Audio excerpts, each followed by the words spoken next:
Thank you for having me talk to you today. I hope to supply you with some family history and our connection with Pyrmont as a business. Also, a bit of information for you to use to discuss when you're sharing wine with friends. So, a little bit about me. My name is Stephen McWilliam. I started with McWilliam's in December 1974 as a managerial trainee. For over 45 years, I worked in various areas including bulk wine distribution, laboratory and quality control, winemaking, and with 4 vintages, including 2 years based in New Zealand. And I managed the production facility at Pyrmont in the 80s. I moved into sales and marketing in the early 90s, spending 3 years setting up a sales team in northern New South Wales. I moved to Perth, where I spent 7 years setting up state distributions and sales teams covering all Western Australia and South Australia. Returning to Sydney in June 2003 to take on the role of New South Wales State Manager. In 2004, I moved to a national role to concentrate on expanding the company's sales at a national level. In 2009, I took on the role of Sales and Marketing Support, then on to Commercial Support Manager until I retired in July 2020. As I am fifth generation, let me take you back to where it all started. Samuel McWilliam was born in 1830 in Northern Ireland. Samuel arrived in Melbourne in 1857 and settled in Gippsland area. In 1863 he married Martha Steele, who immigrated from Devonshire in England. They had 9 children between 1863 and 1882. In 1875, Samuel and his then family of 5 sons and 1 daughter left the Gippsland area and settled on pastoral land on the northern edge of Corowa, where he planted his first vines in 1877 at Sunnyside Vineyards. Within 2 years, Samuel retired to Sydney, taking his daughter with him and leaving Sunnyside Vineyards and Winery in the hands of 2 of his sons, John James and Thomas, and his eldest daughter, Eliza Jane, who was also turned her hand to winemaking.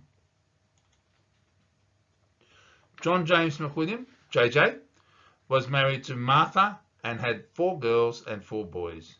He continued the winemaking tradition, eventually leaving Corowa and establishing his own vineyard at Junee around 1896, and subsequently the Markview Winery in 1904. In 1913, JJ and his eldest son, Lawrence John, known as Jack, took up 2 adjacent irrigation blocks in the newly opened Murrumbidgee irrigation area near the village of Hamwood. 40,000 grapevine cuttings were sent from Junee vineyards and put into the Hamwood nursery. The following year, 20,000 rootlings were planted and the first grapes were harvested in 1916. 2 of his other sons, Douglas and Glenn, also went to the MIA, with Doug managing a winery at Yenda and Glenn overseeing the Hamwood operation. JJ passed away in 1951. Keith Stewart McWilliam, KS, was the 6th child of JJ McWilliam. He married Ruby Links in 1930. Keith was sent to Sydney to set up a sales and distribution point for the company. Keith was also given the task of finding a production facility. It was Keith who purchased the McWilliam's Pyrmont site in 1941. He had 5 boys, all of which had a stint in the family company.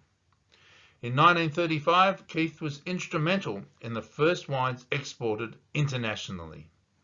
Also in 1941, he acquired the Mount Pleasant estate in the Hunter Valley from the legendary Maurice O'Shea, who remained on as winemaker until his untimely death in 1956.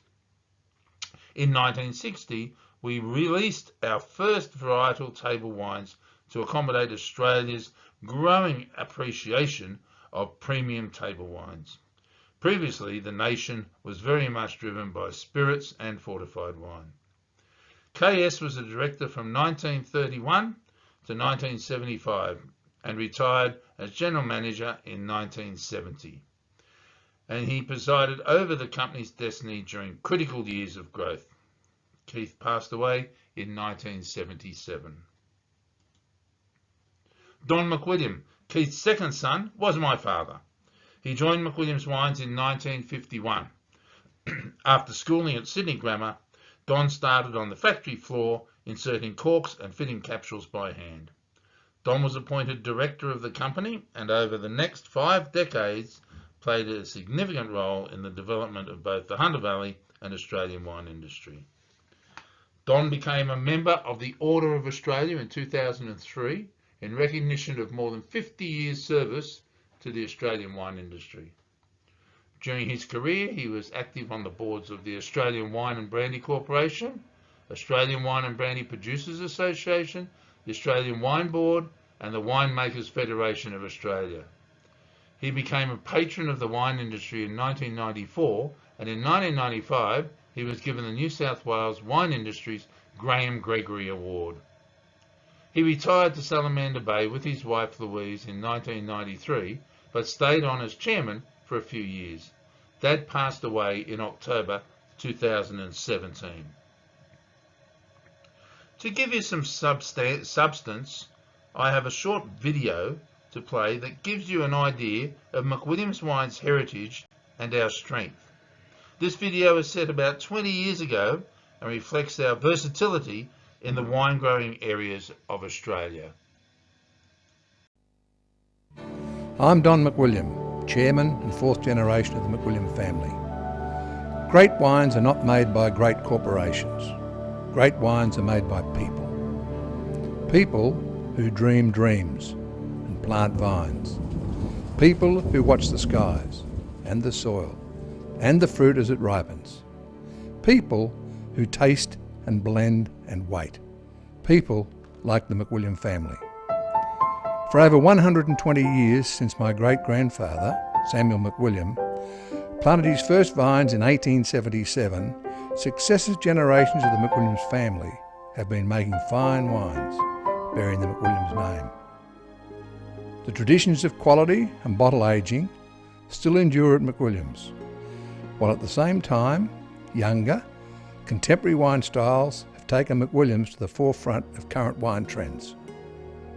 Along with the traditional wine growing areas in the Riverina, Handwood, and the Hunter Valley, Mount Pleasant, new cool climate vineyards have come into the McWilliams repertoire from Coonawarra, Brands, the Yarra Valley, Lilydale Vineyards, and the Hilltops region, Barwang. Wines are also crafted from grapes grown at other premium wine growing regions within Australia, creating the McWilliams Regional Collection.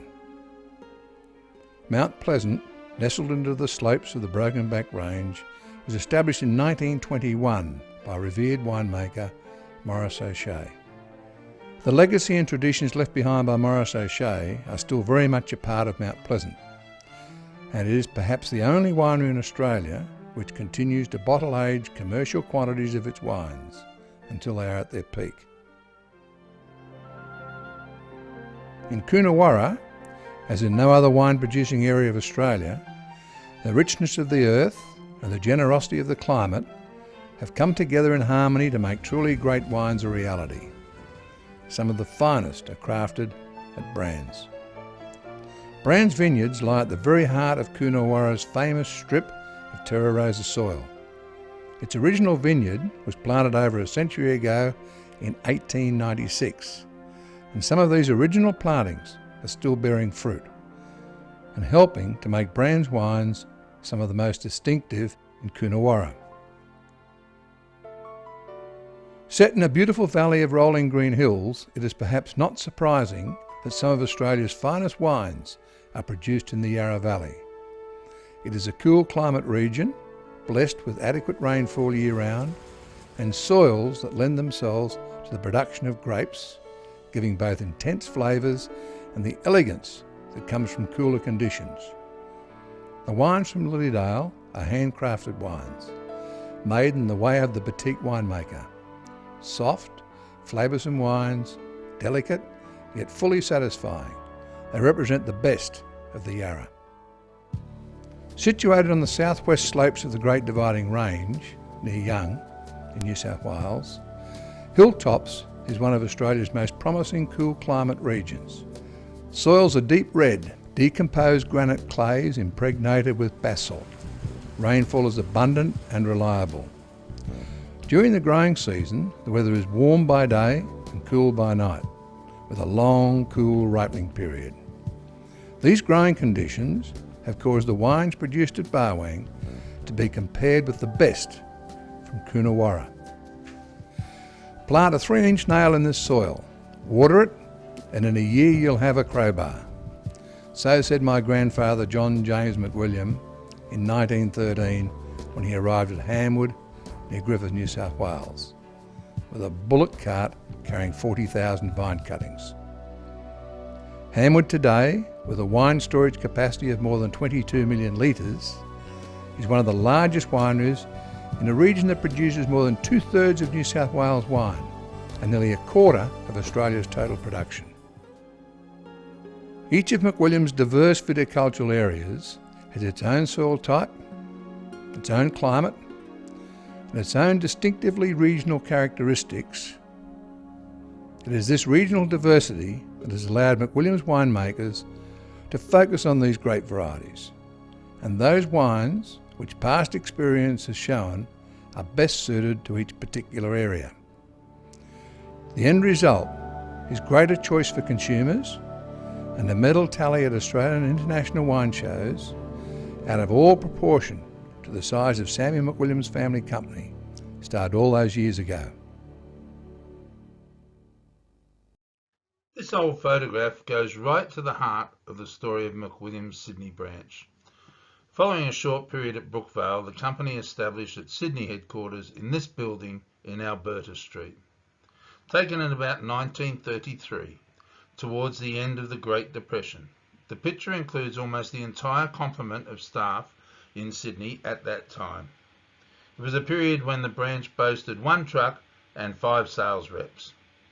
The Alberta Street premises were extended in 1934 following acquirement of an adjoining row of terrace houses.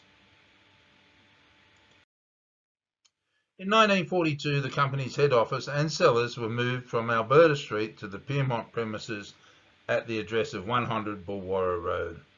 The building was on the side of Pyrmont Bridge Road between Ada Place and Bulwarra Road. This is how it looked then.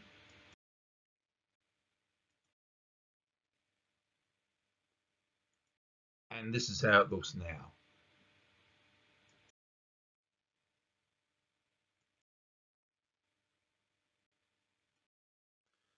Being 1942, World War II was still happening, and McWilliam's Wines at Pyrmont was declared an essential service.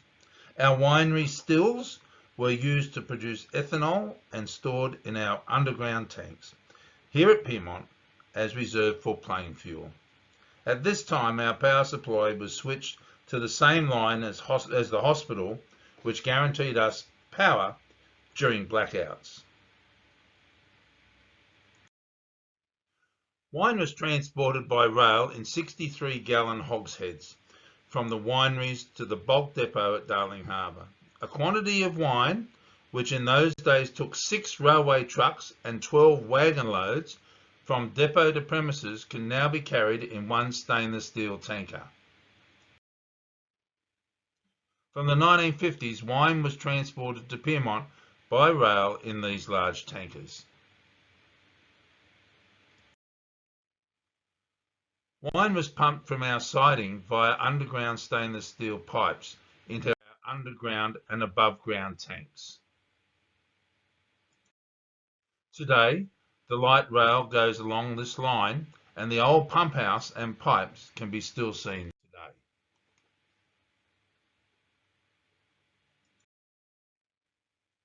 The bottling, storage and distribution was very manual, as these pictures show.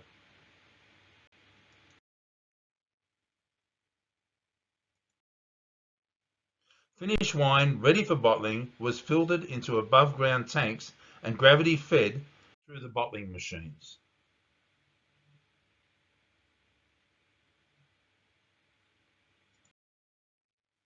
Packaged wine was delivered to bottle shops and restaurants using our own fleet of trucks.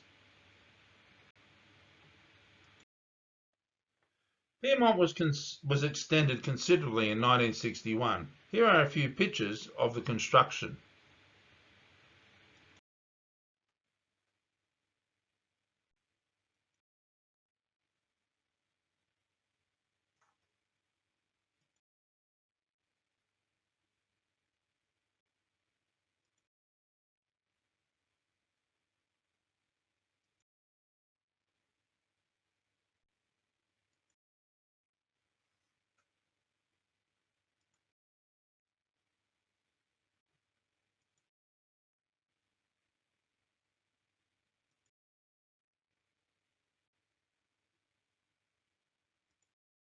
Construction was completed in 1963 and Pyrmont became our bulk cellar bottling and storage facility.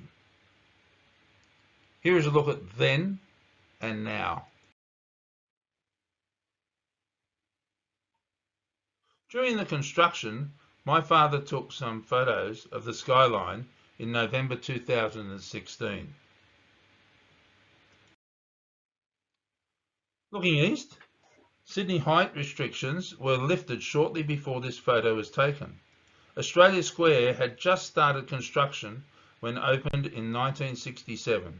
It was Sydney's first skyscraper and the world's tallest lightweight concrete building. The Pyrmont Power Station was built in 1904. It was ultimately demolished in 1993 and parts of it are incorporated within the Star, which was built in 1995.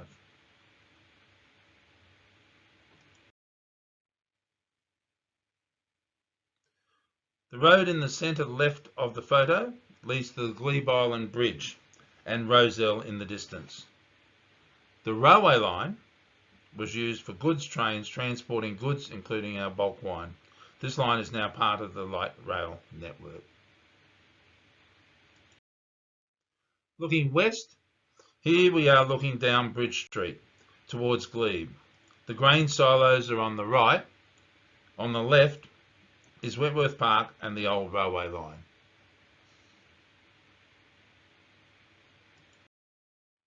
Looking southwest, the old timber mill is to the bottom right. We can see the construction of our building here. The rail line used for our tankers shows a wine tanker at the base of the photo. Looking south, again a view of the construction of our building. The Goldsborough building and wool sheds can be seen on the left. The ground floor consisted of storage tanks both above and below ground, and our dispatch department with road access via Bulwara Road and Pyrmont Bridge roads. The first floor was taken up by our state-of-the-art bottling lines with access via Ada Place for empty bottle deliveries. This was our automatic bottle washer. We used both new and recycled wine bottles until all wine needed to be bottled in new glass in the late 70s. The first floor of the new building also accommodated our sales offices and data processing room. We purchased this new Hewlett-Packard 3000 Series 925 computer in June 1989 for $500,000, including the software. The central processing unit, or CPU, was a mere 9¼ inches by 12¾ inches by 19¾ inches. It had 12 times the memory of its immediate predecessor, the Hewlett-Packard 3000 Series 48, which was commissioned only 5 years prior. This computer had about 500 meg in memory. Disk space was about 1 gig, expandable to 4. This would probably do 5 times the work today. Below the computer room, on the ground floor, was the cask room. This was used to conduct wine tastings and entertain guests. The second floor was where we had our laboratory that was used to analyse our wines prior to bottling and test for various blends and quality.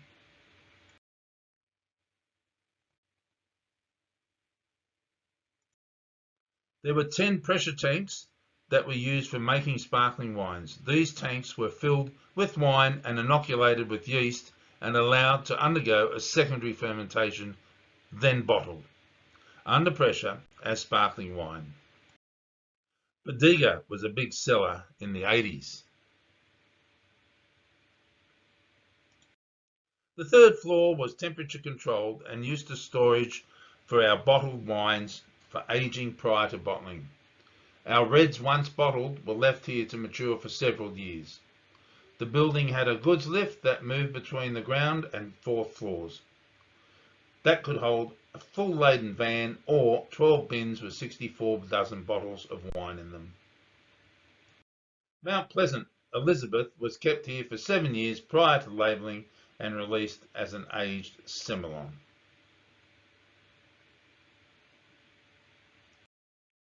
The fourth floor was our display department and New South Wales State Office. Our sales merchandisers would bring their vans up in the goods lift and load advertising, display and point of sale material into their vans for taking to customers. The New South Wales branch offices had our office staff and Pyrmont seller management, as well as accounts payable and receivable. Development in New South Wales was so rapid that only 2 years were to elapse between occupying the Pyrmont extensions and the moving of the New South Wales branch to a larger property known as the St Leonard Cellars.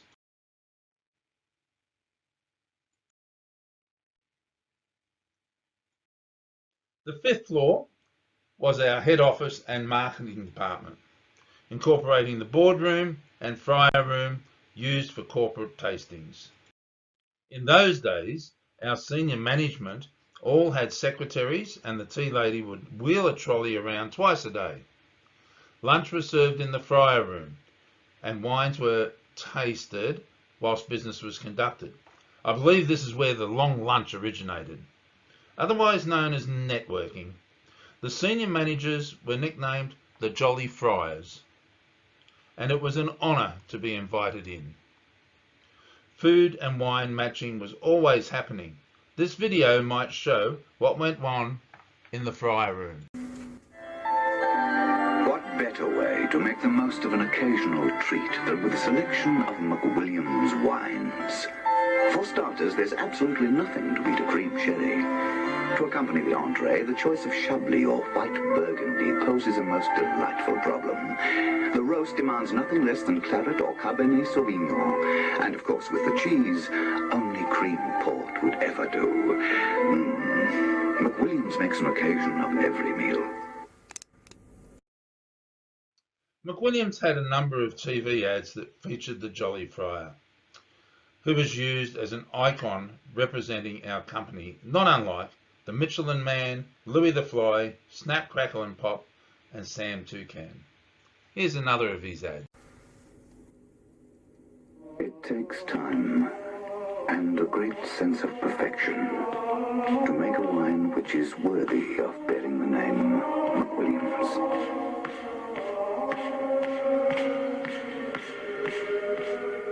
Bin 77 Traminer Riesling is such a wine. At last, McWilliam's Bin 77 Traminer Riesling is ready. TV advertising for McWilliam's was not big for us, as alcohol ads were under a lot of restrictions. McWilliam's preferred to use the print media, and the Friar was ultimately retired in 1989.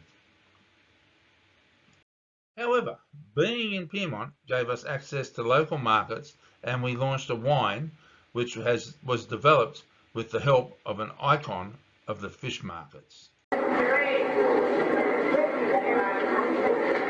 week, hundreds of people ask me for my advice on seafood. I tell them everything, from how to cook snapper to how to get the most out of a lobster. Nowadays, I can even tell them what wine to drink. Called Mariner and from McWilliam's, it's crisp and clean with a full round flavour, which means it tastes great with all types of seafood. Tastes great on its own too. McWilliam's Mariner. Great with seafood, great with that.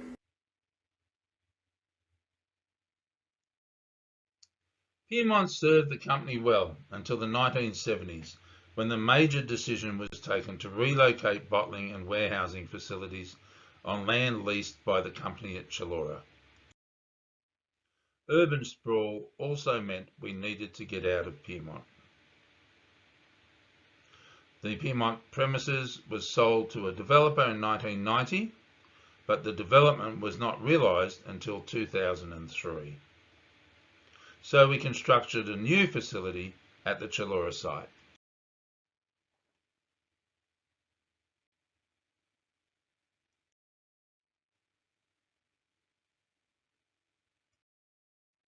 In 1977, our centenary year, we officially opened additional bottling and cellar facilities at Chullora.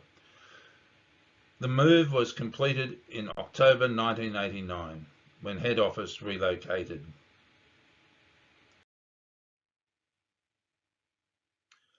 McWilliam's operated from Chullora for many years until we decided to move our bottling plant to Hamwood.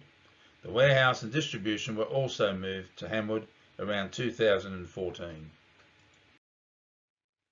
We moved the head office to 55 Murray Street, Pyrmont in November 2016. We continued to operate in Murray Street until the 8th of January 2020, when, due to increased debt, we went into voluntary administration. The company continued to trade under administrators KPMG for 15 months until in April 2021, when our Mount Pleasant business was sold to the Medich family office and McWilliam's was sold to the Griffith-based Calabria family.